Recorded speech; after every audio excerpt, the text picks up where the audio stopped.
Mr. Speaker, sir, let me start by thanking members for the thoughtful debate. Members have raised many useful points over more than 12 hours of the debate. So if I take 20% of your time,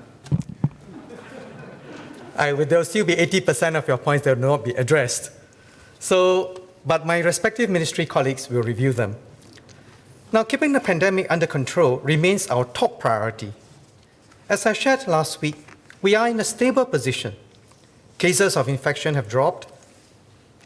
We have a plan to further reopen our economy safely, and we must stay vigilant to stay ahead of this virus.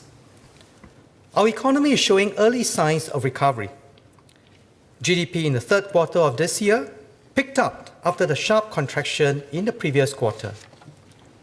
However, compared to the same quarter last year, GDP still contracted by 7%. The International Monetary Fund's latest projections for global growth in 2020 is minus 4.4%, a less severe contraction than the June forecast of minus 5.2%. But the IMF also warned that recovery is prone to setbacks. Although it seems that we have turned the corner, we are not out of the woods. Major risks remain. The virus continues to spread globally. Just last week, the World Health Organization recorded the largest one-day rise in cases, with an increase of more than 338,000 cases globally. Our economic trajectory also hinges on how other countries manage the pandemic and reopen their economies.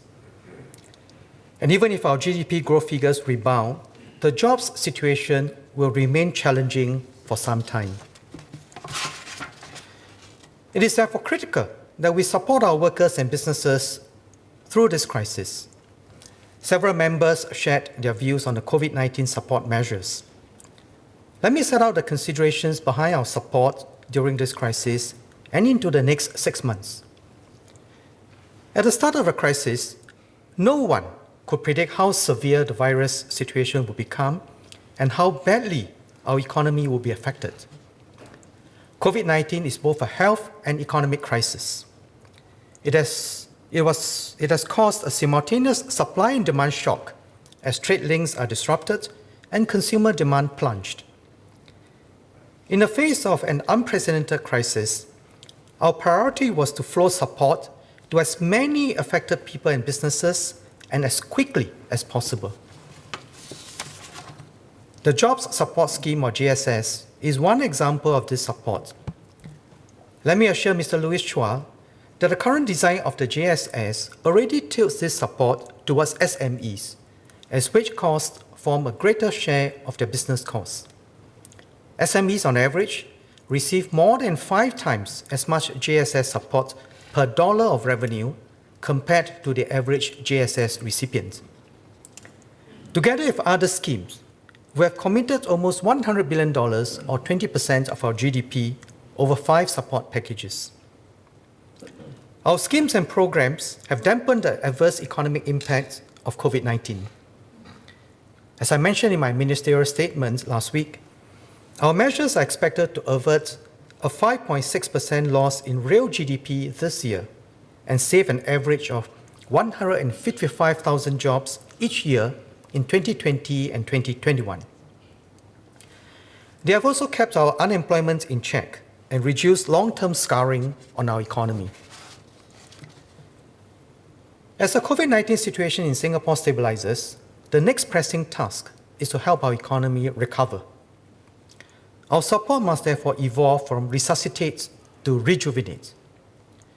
To do so, we must shift from a focus on job retention to a greater emphasis on creating jobs. This was why I announced the tapering of the JSS and introduced the Jobs Growth Incentive, or JGI. We're also pivoting from broad-based relief to more targeted support to better cater to the needs of our sectors and firms. Broadly, our firms fall into 3 categories. First, those that will see greater demand in the post-COVID economy. I encourage these firms to make full use of the suite of capability development grants to expand and grow, The JGI will also support them to hire more locals. The second category are firms in sectors that are suffering a temporary drop in demand now, but will eventually recover. We'll help them recover faster and emerge stronger. For the tourism sector, the Singapore Rediscovers vouchers will help encourage domestic consumption. For the aviation sector, the Enhanced Aviation Support Package will help firms retain core capabilities to position for recovery. I share Mr. Cheryl Taha's view that being an air hub is strategic to our economy. For the arts and sports sectors, Minister Edwin Tong has just shared further details of the arts and culture and sports resilience packages. I hope this will alleviate Mr. Darrell David's concerns for the sector. However, there could also be cases where a firm's potential failure due to this crisis could significantly impact Singapore's competitiveness or national security. In such instances, we cannot preclude the possibility of governments taking some action to ensure these strategic capabilities are preserved. The exact form of support will depend on the circumstances, but the bar for any government's action will be high. The government will also exercise prudence and ensure public funds are well used. The third category are firms where the outlook remains bleak as there are fundamental changes in their operating environments. They will need to reinvent themselves and pivot into new products and sectors.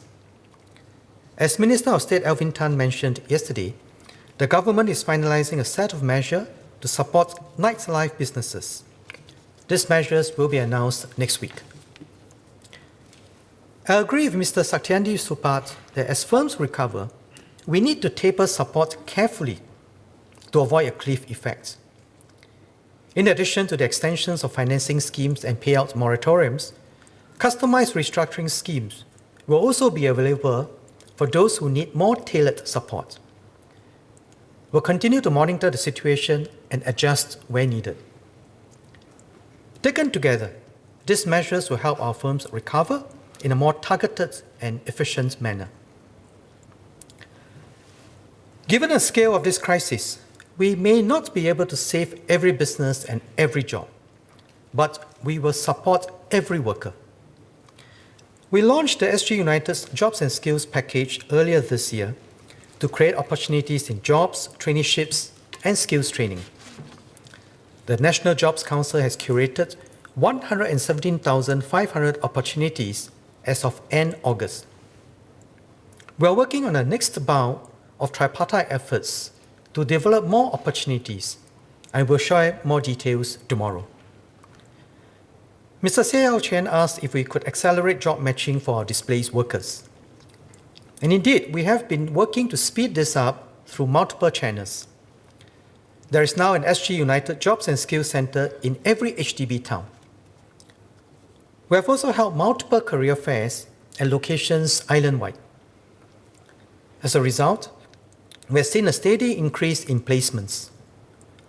From July to August, more than 9,000 individuals were placed into training or job opportunities, bringing the total number of placements to over 33,000. Of this, close to 30,000 were jobs. In this period of restructuring and recovery, I urge both employers and job seekers to keep an open mind and be willing to adapt and adjust. Members have also highlighted concerns over a few groups of workers who are at higher risk of income loss or who face difficulties finding a job during this period. I share these concerns.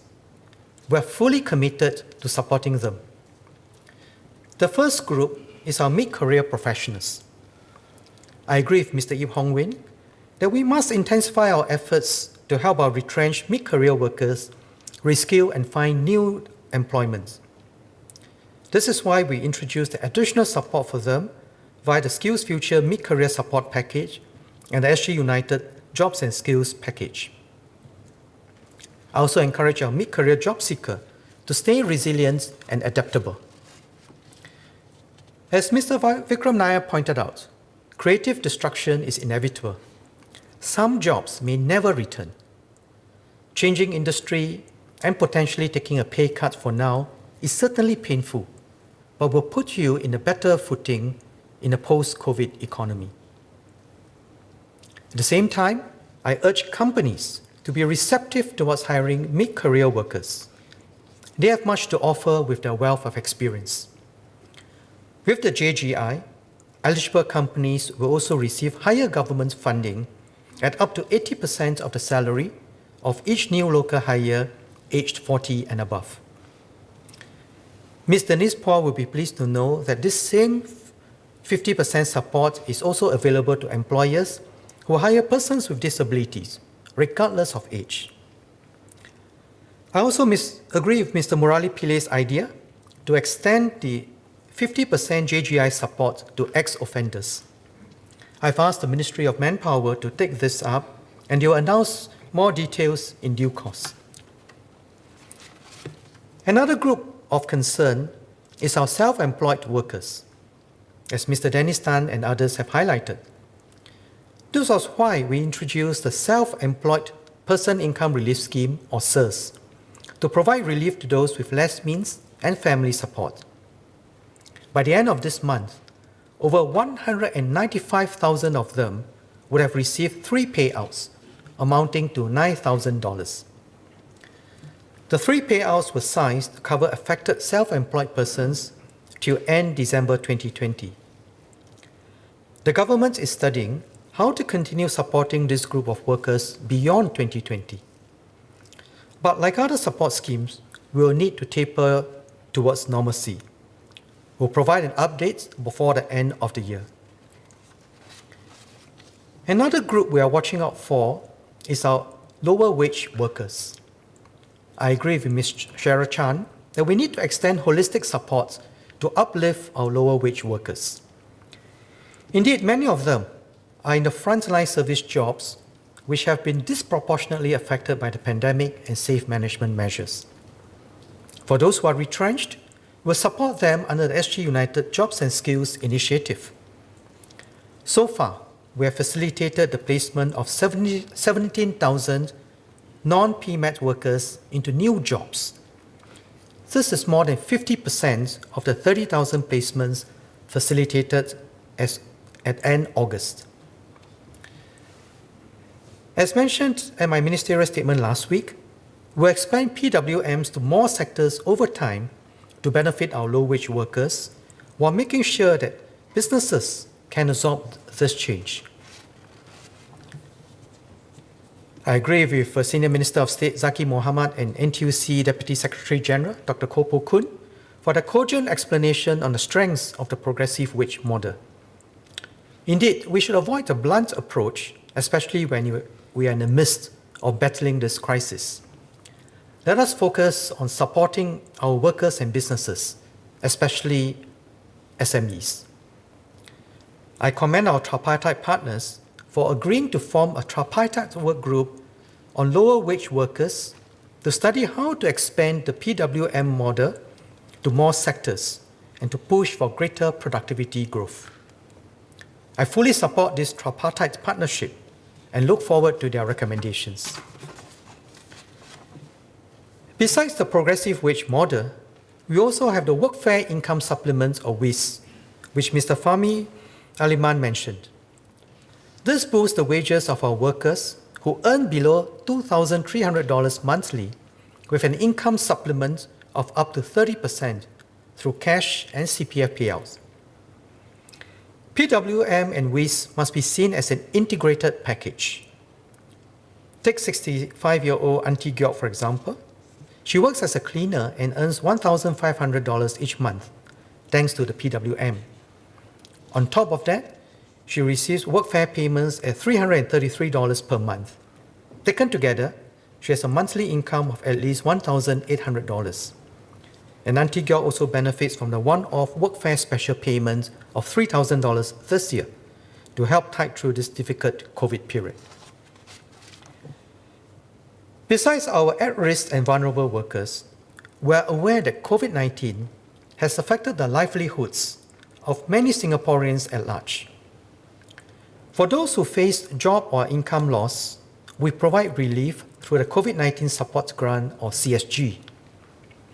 I thank Mr. Xiao Qian and Mr. Ang Wei Neng for their suggestions on the CSG. We have designed our schemes to ensure support is targeted towards those who are most in need. As with any eligibility criteria, there will be exceptions along the margin.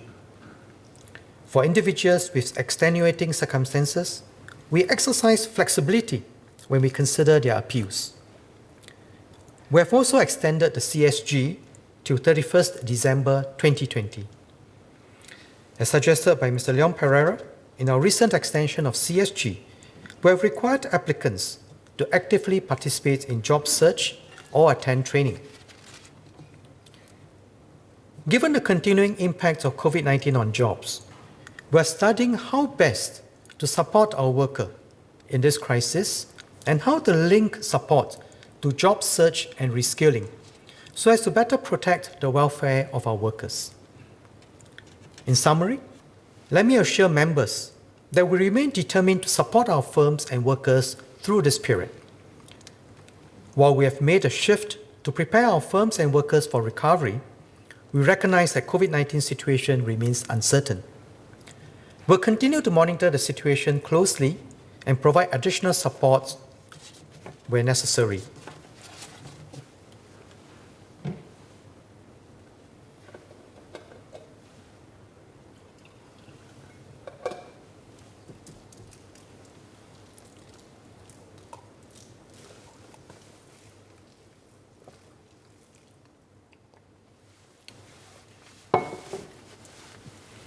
Mr. Speaker, sir, even as we battle the immediate fallout caused by COVID-19, we must not lose sight of our longer-term nation-building efforts. In my ministerial statement last week, I sketched out the broad strokes of our economic strategy. I'm glad that many members have contributed many useful ideas. Mr. Liang Eng-hua puts it well. This crisis has hurt us as a country, but we should also capitalize on this crisis to write another exceptional chapter of the Singapore story, unquote. Unlike other countries, Singapore is both a city and a nation. Cities are nodes sitting at the crossroads of many flows: goods, capital, people, and ideas. They are open and outward-looking. Nations are communities with a common identity and destiny. They look out for and care for one another. Singapore is a city, it's a global city, open to new and exciting flows. But we are also a nation. We have to make a living for ourselves, stay united, and defend our independence. Managing this unique dual identity is critical to our success. We have to stay open to the world while forging our own identity. Stay globally connected while remaining independent, and embrace diversity while being socially cohesive. These seemingly conflicting objectives are not choices, but necessities for us. And they'll always define us as a country and guide how we manage our economy and society. This dual identity has shaped our economic journey since independence. We have adopted outward-oriented policies, embraced free trade, and welcome foreign multinationals to base themselves here. Over time, companies like Infineon, Johnson & Johnson, and Rakuten have established regional and global operations in Singapore. They bring their know-how and business networks to Singapore and create a vibrant ecosystem to nurture our local companies and startups. These foreign firms also give our companies opportunities to become a part of a global value chain. For example, Zumata, a local startup, was engaged by Sompo, a global Japanese insurance player, to automate the handling of customer queries. Sompo ended up applying the prototype solution not only in the contact center in Singapore, but also in its Philippines outfit. Through this process, Zumata was brought into an overseas market as well. It is these kinds of synergies between foreign and local firms, between MNCs and startups, that will continue to anchor Singapore as a true global Asia node of technology, innovation, and enterprise. Mr. Gan Tiampo had correctly reminded us that such collaborations ensure our survival and prosperity. They bring good jobs to Singapore and ensure that new businesses continue to seed themselves in our soils. This is why we have always been relentless in encouraging our people and firms to upskill and transform themselves, to ready themselves for such new opportunities. And this is how we make sure jobs and industries are future-proof, exactly what Mr. Leon Pereira spoke about. Dr. James Lee also spoke about activating a Plan B to get local firms to transform and go regional. The fact of the matter is that this economic transformation has been our plan all along. And in fact, all these years, we have been reinventing our economy over and over again. Dr. Lee mentioned that the government has spoken about technology, innovation, and enterprise since 2016. So I thank him for following our plans. 2016 was also when we started our industry transformation maps, or ITMs. But we have a broad base of companies numbering several 100,000. Uplifting all of them along with our workers is not a straightforward matter. Our agencies at Enterprise Singapore, and in fact all our economy agencies and our tripartite partners, have been working decisively and closely with businesses on their transformation journeys. And we have gained some headway. For instance, between 2016 and 2019, overall productivity of our economy, measured by real value added per actual hours worked, rose by 2.4% per year, an improvement over the 2.2% per annum growth in the preceding 3 years. COVID-19 has accelerated the pace of change.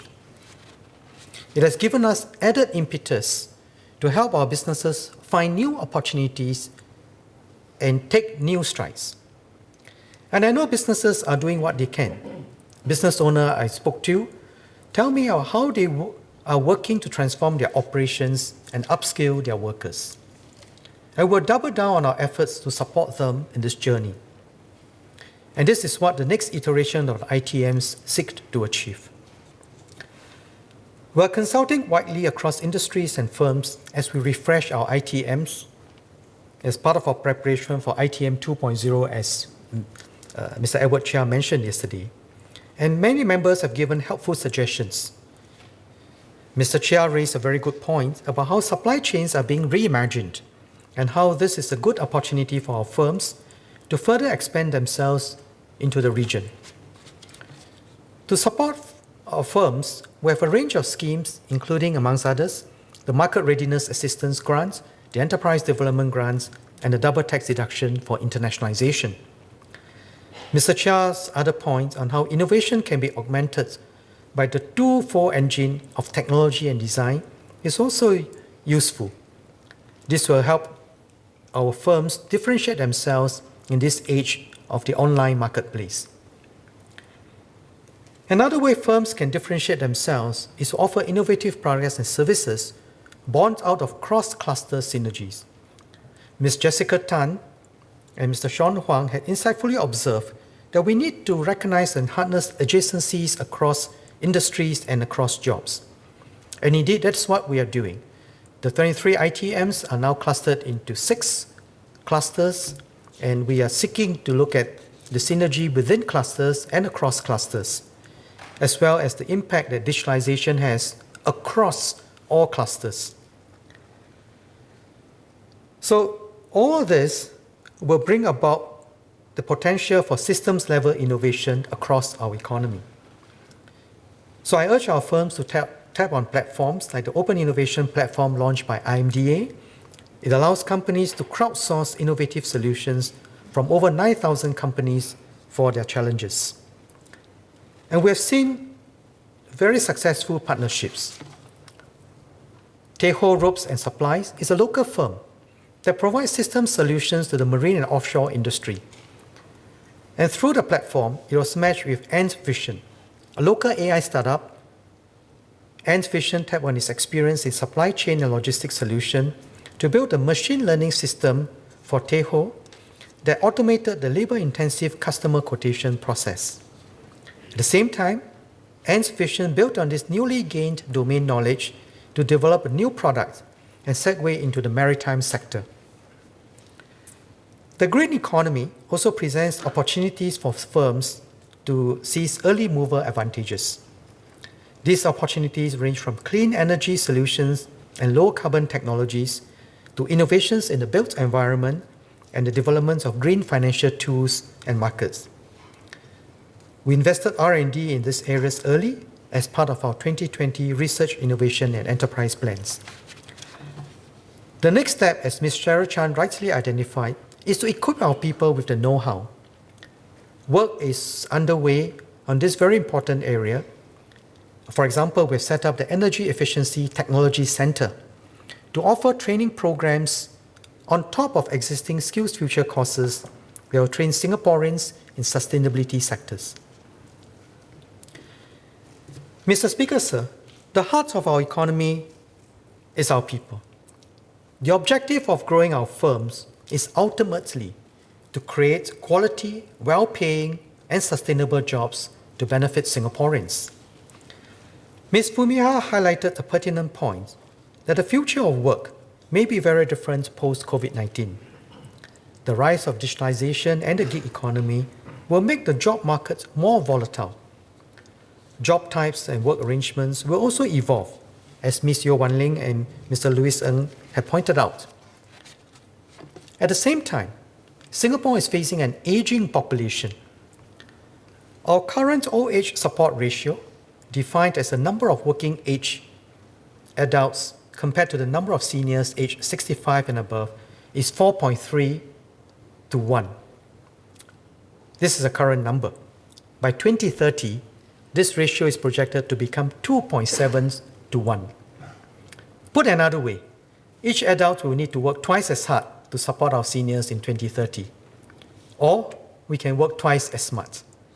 And of course, we also support seniors to stay active in the workforce if they wish. That is why we will redouble our efforts to support Singaporeans of all ages to stay well-educated, well-trained, and well-skilled. The government will spare no efforts in providing our people with the avenues to fulfill their fullest potential. We take a life cycle approach to do this. To give every child a good start in life, we provide affordable, quality preschool education. I agree with Mr. Don Wee on the importance of uplifting our disadvantaged children. He had put it very well, that a stitch in time saves 9. We'll continue to help those who start off with less. We have programs like Kickstart, Uplift, and learning support programs to help them. For our youth, they benefit from a good education system that equips them with the latest knowledge and skills. And just before or just after they enter the workforce, they can tap on schemes like the Global Ready Talents program to study and work overseas. They will gain valuable real-world skills and insights from foreign markets to support their career aspirations. I thank Ms. Hazel's point on the need to promote diversity in our education. This is in fact something that the Ministry of Education has been doing for years. However, even with excellent pre-employment education, our workers will need to be proactive about upskilling and reskilling. The new economy will require workers who are versatile and know how to build on existing skills, embrace lifelong learning, and be able to move between adjacent industry clusters. But upskilling is not the responsibility of workers alone. Companies too must play their part. They should actively participate in the development of training programs, redesign jobs, and encourage employees to upskill. As Ms. Jessica rightly pointed out, training should be demand-led to ensure industry relevance. And Ms. Fumiha has just proposed an IST, Industry Skills Training. And Ms. Polisan also suggested meeting the needs of the manufacturing sector. And indeed, there is a very wide range of labour market issues. The demand for labour, the supply of labour, the changing labour profile, the way that we can more effectively match jobs and skills, and how we can develop the right skills profile and the right jobs profile to meet the needs meets the needs and aspirations of our people. So these are issues that we will continue to study, but we will provide strong support to our workers and firms. And finally, for our senior workers, it's never too late to learn new things or even transition to another industry. The National Silver Academy offers a wide range of subsidized courses, from starting a home business to taking care of the aged. With the retirement and re-employment ages set to be raised by 2022, those who want to continue working can choose to do so. With these efforts, we hope that Singaporeans, regardless of age, can continue to learn and upskill so that they not only have good jobs, but experience good wage growth. These efforts to upskill our workforce will help us to stay ahead of the global curve. Coupled with openness to ideas, innovations, and innovators, we secure a brighter future.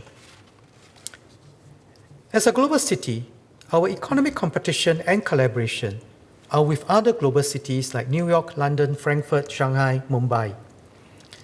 These cities have their own hinterlands and can draw talent from millions and billions of their own nationals. In Singapore, we draw from a domestic population of about 4 million locals. As Ms. Joan Pereira has aptly put, a Singapore that closes its doors to the outside world is bad for all of us.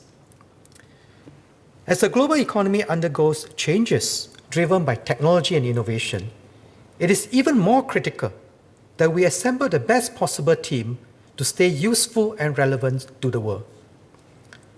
We want to make sure that we have the best players in our team, playing to one another's strengths, working together as a team. This is why we must remain open to the best talents from all over the world, so that we can put forth the best team and step out onto the world stage. By bringing the best to our shores, we learn from them and synthesize good ideas from around the world. Our scientific community, for example, has gained from the diversity of exceptional minds that have come to call Singapore their home. Leading researchers, Professor Sir David Lane and Professor Birgit Lane, have provided thought leadership that has spurred our advancements in the biomedical sciences. The late Nobel laureate Dr. Sidney Brenner was also a giant in the global scientific community, who helped us set up the Institute of Molecular and Cell Biology, or IMCB, in 1985. Today, IMCB is a world-recognized biology institution. We also send our best minds overseas to learn from others. Mr. Philip Yeo, former chairman of A-Star, started the A-Star Scholarship with the hope of grooming outstanding Singaporeans in science and technology. And we have since awarded more than 1,500 scholarships to some of our best students, and many are now back in Singapore with a global network and contributing significantly in our R&D efforts. Our openness has also allowed our locals to collaborate with the best. The Cooling Singapore 2.0 program, facilitated by the National Research Foundation, has brought together an international team of researchers from our local universities and researchers from ETH Zurich. This joint team is working for public agencies to develop new modeling and simulation models to support our urban planning and policy making. A good complement of foreign students and researchers in our universities have also made good nests for innovations that are going global. For example, Pedra Technology is a deep tech medical startup that came out of NTU's labs. Its founders are a Korean, 2 Singaporeans, and a UK citizen born in India. This diversity will put them in good stead to expand into these different markets.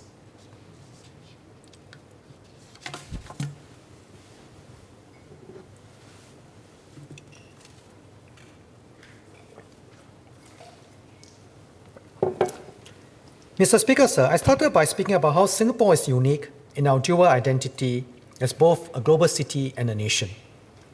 As a global city competing and collaborating with other global cities, it is crucial that we remain open and at the same time invest in our people. That way, we remain relevant and useful to the world. And Singapore is a nation, we must take care of our people and build a cohesive and resilient society. Several members spoke about the need to continue supporting our households, especially the lower income, through this crisis. Indeed, we have moved decisively to support households with an unprecedented $5.9 billion of household transfers this year. This is the largest amount we have ever disbursed in a single year. Over 2.8 million Singapore's residents have benefited from some combination of our care and support package, solidarity payments, and the solidarity utilities credits. All Singaporean households, regardless of property type, have received relief in some form, with lower and middle income households receiving higher levels of support from the care and support package. On average, citizen households received $1,500 of support for each household member, equivalent to about half a month of their income. More support was provided for lower income households. And for households in the bottom 50% based on per capita household income, the support received was equivalent to an average of 2 months of their income. In addition to household transfers, we have also introduced the Community Development or CDC voucher scheme to help households in need with their daily expenses while supporting local hawkers and heartland merchants. There are now more than 8,000 merchants on board. As of September 2020, more than 300,000 Singaporean households have benefited from the first tranche of the CDC voucher scheme. Mr. Ang Wei Neng will be pleased to note that we intend to disburse the second tranche over the next few months. Ms. He Ting Ru spoke passionately about supporting the needs of young families. To ease the financial concerns that couples may have about starting a family in the near term, we have also announced a one-off baby support grant of $3,000 for each child born from 1st October 2021 to 31st September 2022, and Minister Indrani has earlier addressed some of the concerns raised by members, so I'll not dwell further on this. So I hope all this support has gone some way to help our households alleviate the impact brought about by COVID-19. As part of our efforts to build a cohesive society, we must also ensure that vulnerable groups are not left behind. I agree with Dr. Wan Rizal and Ms. Henny So on being digitally inclusive, especially for our seniors. To support our seniors, IMDA launched the Seniors Go Digital Pro movement in May 2020 to encourage seniors to equip them with digital skills. Since June, we have deployed 1,000 digital ambassadors to rally the community and volunteers to support our seniors, hawkers, and heartland enterprises to acquire digital skills. I'm glad that as of end September, more than 28,000 seniors have participated in at least one training program. I also agree with Mr. Melvin Yong and Ms. Raisa Khan about mental health is a rising concern, especially during this COVID-19 period. Ensuring access to mental health care is a major priority and requires our collective efforts. This ensures we have happy workers. We have set up a COVID-19 mental wellness task force to study ways to strengthen our community health services to support new vulnerable groups that may emerge due to the pandemic.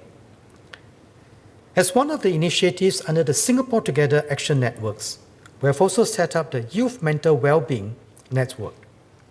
This allows anyone who is interested in improving the mental health of young people to contribute, kickstart discussions, and take ownership of the projects. Building a cohesive society requires the effort of not just the government alone, but of all Singaporeans together. COVID-19 has shown how far we have come as a community, as a society, and how resilient we are as a people. Many of us have contributed and even made personal sacrifices in our fight against COVID-19.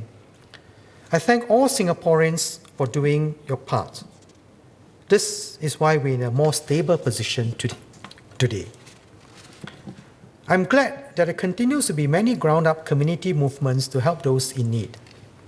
For example, Kampong Kakis, a neighborhood buddy system to support the elderly, low-income families and vulnerable residents during the COVID-19 crisis. Volunteer kakis were the additional eyes and ears of our grassroots leader who guided their kakis in need to available resources and ensured vulnerable residents received assistance. Our social service agencies have also been working tirelessly to support those who need a helping hand. To support these efforts, we have the enhanced fundraising program to provide dollar-for-dollar matching for some charities. This is in addition to the enhanced tax deductions for donations to charities with IPCs. I'm also heartened that donations for COVID-19 related causes have remained resilient. Key donation platforms such as Community Chest, the Sayang Sayang Fund, and Giving.sg received a total of $100 million in donations from January to August this year. This is already more than the overall donations received by the Community Chest and Giving.sg throughout 2019. I encourage those who can to continue donating generously. And as Mr. Ang Wei Neng suggested, companies can donate their GSS payouts to worthy causes. For instance, Lockheed Martin has donated their GSS payouts to the Invictus Fund and the Courage Fund. For those who have donated, I thank you for your contributions. Mr. Speaker, sir, it is heartwarming to see the deep reservoir of social reserves that we have grown as a cohesive and resilient nation state. This is the spirit of SG Together in action, a community of deeds where we support one another, combine our various strengths, and make sure no one is left behind.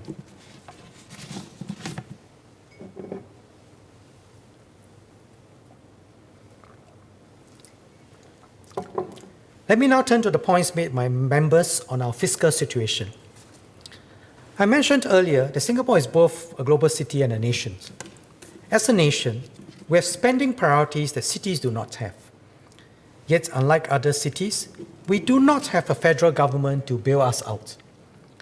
As a nation, our planning horizon cannot be just 10, 20, or even 50 years like a company or an individual. We have to think about countless generations that come after us. This is why it is critical that we remain fiscally prudent to make sure that we spend within our means and also leave something behind for future Singaporeans. For this latest fifth support package, we are able to fund it entirely from budget reallocation. As mentioned in my ministerial statement earlier, our guiding principle is prudence, not austerity. The government did an extensive scan ministry by ministry to identify deferments or reductions in expenditure. Some expenditures, such as those for MRT lines, HDB upgrading, and sewerage and drainage works, were deferred, arising from delays due to the circuit breaker and the safe reopening of the construction sector thereafter. Some expenditures were also lower than earlier projected due to COVID-19 and safe distancing measures. However, most of these are not savings, but delayed spending, which will still be incurred in future years, as Mr. Liang Eng Hua has rightly pointed out. And Mr. Seah Yao Chuan suggested that we should not delay critical projects. And indeed, for projects that are critical, that are important, we will resume this. These projects are needed to raise Singaporean standard of living and our economic development, and we will push ahead when the conditions allow. We are also already reviewing major infrastructure projects to account for the longer-term impact of COVID-19. For example, the construction of Changi Airport Terminal 5 has been put on hold for 2 years amid uncertainties over how COVID-19 will change the aviation sector. There could be further deferments or reductions in scale if demand takes longer to recover. Conversely, we may also need to build in more resilience and safety features, which could raise project costs. Now, Mr. Liang Eng Hua asked how we would balance our budget. I thank Mr. Liang Eng Hua for being forward-looking. In fact, looking ahead, our fiscal situation will get tighter. Our revenues in the medium term are expected to be subdued and uncertain for two reasons. First, global economic growth will likely remain weakened for several years. Second, we can expect global competition for tax revenue to intensify. Many advanced economies have accumulated more debts to fund their COVID-19 responses, which they will need to repay. There is an added impetus globally to push for reallocations of taxing rights under the Base Erosion and Profit Shifting Project, or BEPS in short. So even as we contend with these revenue challenges, we cannot lose sight of our goal to secure the long-term needs of Singapore. As I've shared on multiple occasions, we expect expenditure to increase in public health and preschool education. This is vital to ensuring that we can take better care of our old and young. In order for Singapore to continue thriving as a global city tomorrow, we must ensure our financial security as a nation today. We are therefore making responsible decisions today to study how we can strengthen our fiscal toolkit. Even before COVID-19 struck, we have explained that we are looking into borrowing for major long-term infrastructure. This will help to spread out the hefty upfront costs equitably across current and future generations who will benefit from such investments. Our approach should be a principled and prudent one. We'll borrow only for infrastructure that benefit multiple generations and ensure that our debt level and future repayments are sustainable. I'm glad that Mr. Louis Chua echoed our stance to maintain a disciplined use of borrowing for projects that will benefit multiple generations of Singaporeans. We will not borrow just to make up for revenue shortfalls or be opportunistic in timing the market. However, for recurrent spending like healthcare and education that benefits the current generations, the responsible way to pay for them using what we earned through recurrent revenues like taxes. This discipline ensures that every generation earns and pays its share. Several members have asked about the timing of the GST rate increase. In February this year, I announced that GST rates will remain at 7% in 2021. However, we cannot defer the GST rate increase indefinitely. The GST rate increase is to support our future needs in healthcare and preschool education. We'll continue to study the timing of increasing the GST rate carefully, taking into account the pace of our economic recovery, our revenue outlook, and how much spending we can defer to later years without jeopardizing our long-term needs. Ms. Fumiha asked if our assumptions behind the GST rate increase has been affected by COVID-19. Indeed, GST collections this year are projected to be down by 14% from what we had estimated before the start of the year, mainly due to the travel disruptions and the impact of the circuit breaker. We expect collections to continue to be lower than usual until international travel recovers fully, which we expect to be at least a couple of years away. However, let me assure Ms. Fu that we remain committed to helping our people manage the impact of the GST rate increase. We have already set aside a $6 billion assurance package for GST to cushion the increase for Singaporeans when the GST rate is eventually raised. For most households, this will offset at least 5 years' worth of additional GST expenses incurred, and for those living in 1 to 3 room HDB flats, equivalent to about 10 years' worth of additional GST expenses. On top of the transitional support, we have the permanent GST voucher scheme, which will be enhanced to provide more help to lower-income households and seniors. I would also like to point out that over 60% of the net GST borne by all individuals and households is from foreigners residing in Singapore, tourists, and the top 20% of resident households. Mr. Leong Man Wai's suggestions to shelve the GST rates increase indefinitely means that we lose the additional revenues from these groups, which we can use to improve the lives of Singaporeans. I do not know if Mr. Leong is aware of this. Mr. Speaker, sir, over the last 5 support packages this year, we are committing about $100 billion to fight COVID-19. And as Mr. Murali Pilet just showed us a chart earlier, our fiscal support is very significant for Singapore and very significant compared to many other countries. And we did not incur a cent of debt to fund our package.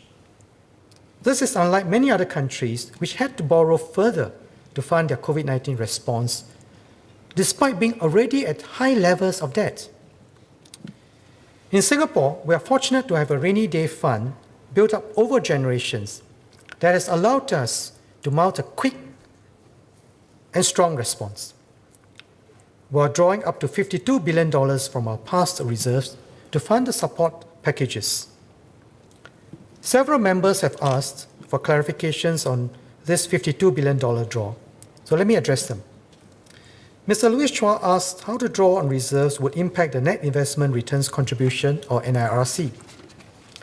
Yes, there will be some impact to NIRC, but the design of the NIR framework is to provide a stable, sustainable source of income to our budget, smoothed out over market cycles. This means that when the projected returns and value of the net asset base goes down, we do not see an immediate proportionate decrease in NIRC. In the same way, in periods of sharp spikes in the market and asset values go up, we do not see an immediate increase and overspend. Mr. Gerald Giam asked about the government's plans to put back the sums drawn from our reserves. To be clear, under our constitution, there is no legal obligation for the government to put back the amount drawn from our past reserves. Rather, it is about having the moral obligation and sense of duty to current and future generations, and a recognition that we are stewards of our reserves, which have not come by easily. So it's not possible for me to be definitive on how long it will take for us to build up sufficient surpluses to make up the $52 billion. I would like to remind everyone that the COVID-19 crisis is not over. The scars it will have on our economy and the global economy are still unknown. But I can say that it will not be 2 years, and I certainly hope that it will not take us 50 years. How long it will take also depends on the choices we make as a country and government, whether we continue to manage our resources prudently. We remain committed to running a broadly balanced budget over each term of government, and will assess the viability of returning the amount drawn depending on our fiscal position. Mr. Leong Man Wai has suggested that the amount of reserves drawn is much less than $52 billion, and he cited several figures in his speech. I will not repeat his computation, but I'll just make 2 points. First, the NIR framework is based on expected long-term returns, not actual returns. So it is incorrect to estimate the actual return by multiplying the NIRC by 2. Second, in considering the amount that we are spending from our reserve, it is wrong to subtract the returns from the $52 billion to derive a net spending figure. In addition to the draw, we continue to spend NIRC, which also comes from our reserves.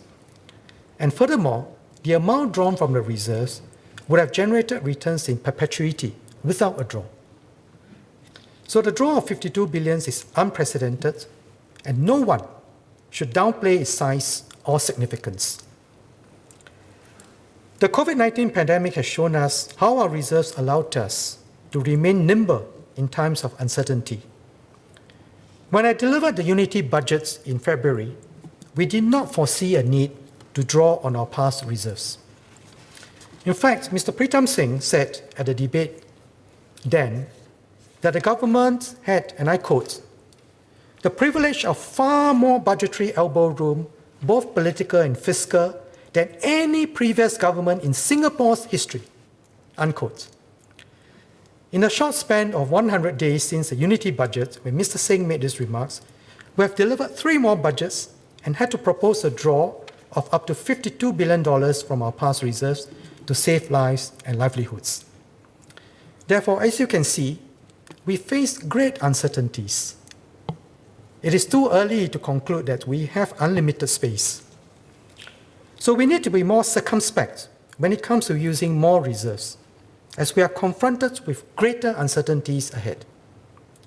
First, the global economy and financial system will be more volatile.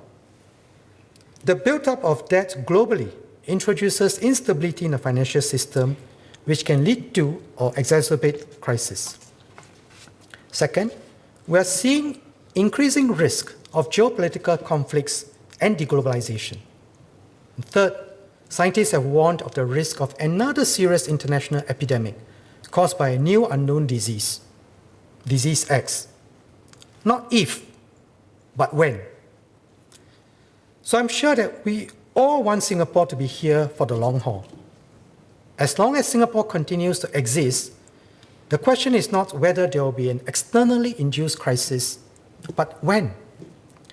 If we spend more and even all the returns from our reserves annually, future generations will likely have a smaller buffer in a world of greater uncertainty. We must therefore ensure that we continue to spend within our means and hand over to our children more than what we have inherited from our previous generations. Mr. Liang Eng Hua asked whether the government would consider a further draw on reserves, considering the magnitude and severity of this crisis. Indeed, there is profound uncertainty in the trajectory of this pandemic and its economic impact. We must act early and decisively to support our workers and businesses when needed. So I'm prepared to propose to the President a further draw on our past reserves, should it be necessary for us to do so. In the medium to longer term, our approach is to adapt and find new ways to generate growth. We must work hard to get ourselves back in a position where our economy is growing and we can build reserves for the future again. This is a sustainable and prudent way forward.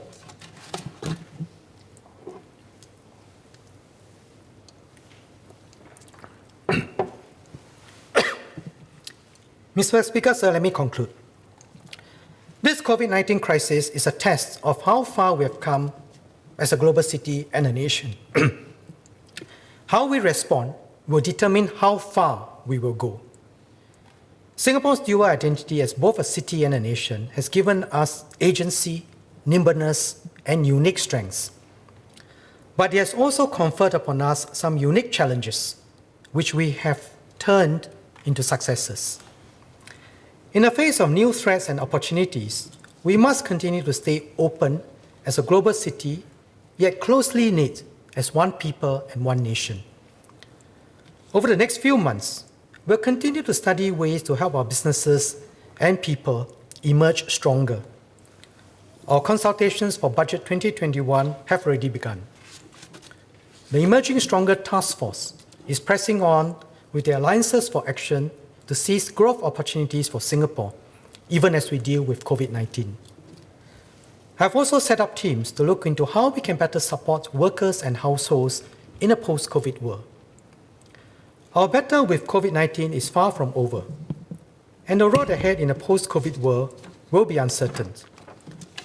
But I'm confident that if we stay open and nimble, if we stay open and stay united, we'll continue thriving as an exciting and vibrant global city and emerge stronger as a cohesive and resilient nation. And most important of all, we must retain our core values. 3 days ago, one Mr. Sim, who was on MC, wrote to us. He was very concerned about the public discussions that we are having, particularly on the use of reserves. And let me quote. He said, "Singapore could not afford instability, not like big country. Once our reserves are used up, Singapore is gone. It will be forever gone. We don't have natural resources to fall back on." So, Mr. Speaker, sir, I thank all members for your comments And I leave you with this sobering thought from one of our residents, from our citizens. Thank you.